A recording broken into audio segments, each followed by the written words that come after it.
After update on Linux Mint to last version,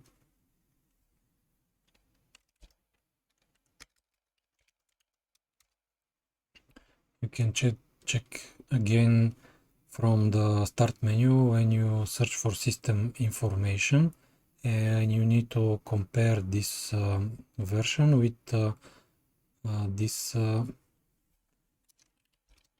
shown in the Linux Mint website. Now, the strange thing that I have is when I go to the display settings, in the old version I have 4 options, but now they are missing.